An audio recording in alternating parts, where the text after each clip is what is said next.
Ibarra cutting over, the curler gets by Hara. 1-1 here in the 21st.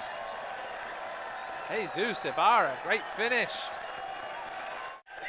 Taking a look at it here on the Green Cloud defense. Replay, Morel.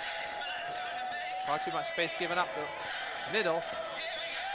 And Ibarra just getting Curtis Thorne on his ice skates. There's a nice little step over and a good finish past the outstretched legs of Josh Phelps and the outstretched arms of Pablo Hara. All things tied up here at Legacy Early.